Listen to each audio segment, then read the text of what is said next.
नमस्कार, आदाब, सत श्री अकाल। दोस्तों, मेरा नाम है धर्मवीर जारवाल।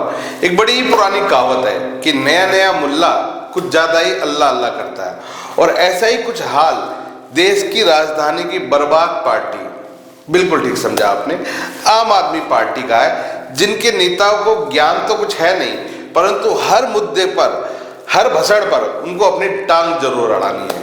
अब आप इनको ही देखो, यह देश के सबसे गरीब,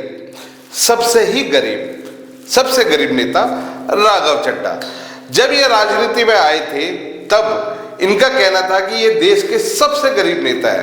आज से एक हफ्ता पहले एक बहुत बड़े प्रसिद्ध अंग्रेजी अखबार में खबर छपी कि गौतम गंभीर दिल्ली के सबसे अमीर प्रत्याशी हैं और राघव चड्ढा दिल्ली के सबसे गरीब प्रत्याशी। अच्छा, मैं गूगल सर्च करके नहीं आया हूँ। आप सबसे गरीब हैं? एफिडेविट के हिसाब से मैं सबसे गरीब हूँ। अच्छा, टाइम्स ऑफ इंडिया अखबार ने बड़ी खबर, उसमें कुछ है? उसमें ना मेरे पास कोई गाड़ी है, ना मेरे पास कोई जमीन है, ना बंगला है। वो बात एक अलग है कि अब रईसी इनके चेहरे पे झलकती है।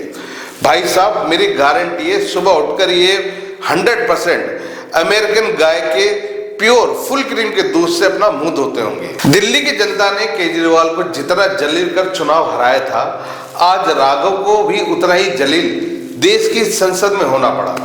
बजट को लेकर भाई साहब ने निर्मला सीतारमण के सामने संसद के अंदर अपनी बिना मांगी राय रख दी, जिस पर वित्त मंत्री निर्मला सीतारमण ने जो इनको हड़काया कि भाई साहब की आवाज तक नहीं निकल पाई। We issued FAQ. Just as soon as I finished my speech, the FAQ was put out. Lots of people who asked the questions have all been comprehensively given explanation. For an honorable member to come to the house and say, no, you will pay entirely every rupee post your 12 lakh salary. No, the marginal relief takes it further down.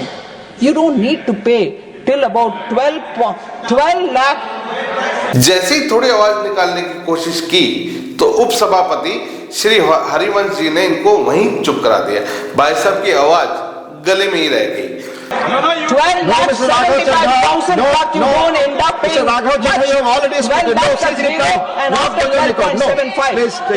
खैर, चड्ढा साहब भी कहाँ चुप रहने वाले थे। आखिर एक आंदोलन से निकले हुए नेता थे और हर चीज में इनकलाब जिंदाबाद करने की इनकी आदत जो है, तो भाई साहब ने वीडियो निकाल दी जिसमें इन्होंने सीतारमण जी से पूछ रहे हैं कि मैंने बजट को लेकर अगर सवाल उठाए तो क्या गलत किया।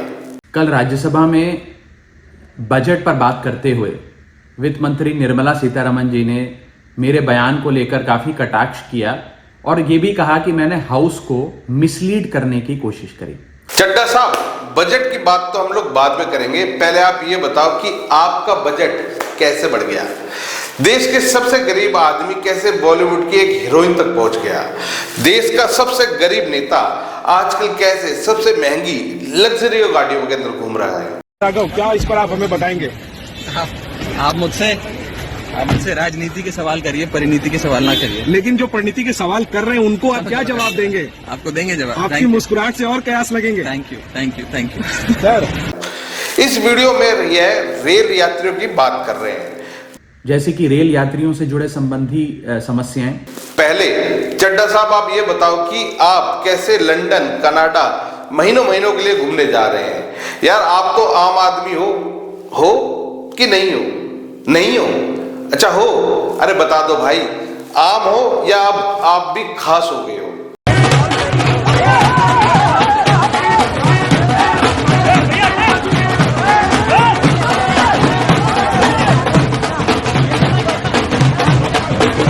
दोस्तों, आगे ये मिडिल क्लास की बात कर रहे हैं, तो चड्ढा साहब, आप ना तो आम आदमी हो और ना ही मिडिल क्लास आदमी हो, आप तो परिणीति के हस्बैंड हो, क्योंकि जिसकी शादी में 200 करोड़ रुपए का खर्च हुआ हो, वो भला कैसे आम आदमी हो सकता है?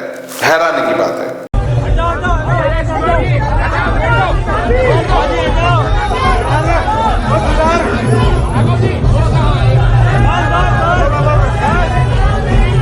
आम आदमी के केजरीवाल और चड्ढा साहब, जिन्होंने देश के वर्ल्ड क्लास मोहल्ला क्लिनिक दिल्ली में बनवाए, जिन्होंने वर्ल्ड क्लास हॉस्पिटल दिल्ली में बनवाए, और फिर अपने खुद के इलाज के लिए ये भाई साहब लंदन जा रहे हैं, तो ये भला कहाँ से मिडिल क्लास हुए?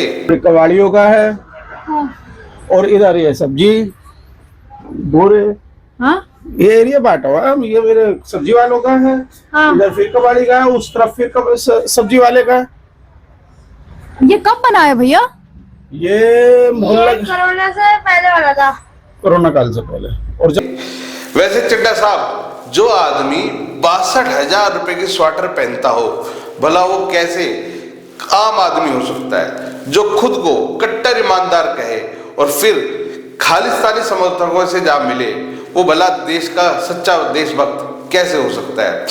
आप निर्मला सीतारमण से अपने सवालों की अनुमति तो बाद में लेना, पहले देश की जनता जो सवाल आपसे पूछ रही है उसके जवाब दो, वरना आने वाले चुनाव में देश की जनता ठीक वैसे ही आपको जवाब देगी जैसे उन्होंने केजरीवाल, मनीष सिसोदिया, सत्येंद्र जैन को दिया है। चड्ढा साहब, मानो या ना मानो, अगला नंबर आपका है। दोस्तों, इस वीडियो के बारे में आपकी अपनी क्या राय है हमें कमेंट्स करके जरूर बताएं। वीडियो सही लगे तो चड्ढा साहब तक पहुंचाने के लिए शेयर करते रहें, दबा के शेयर करें। नमस्कार।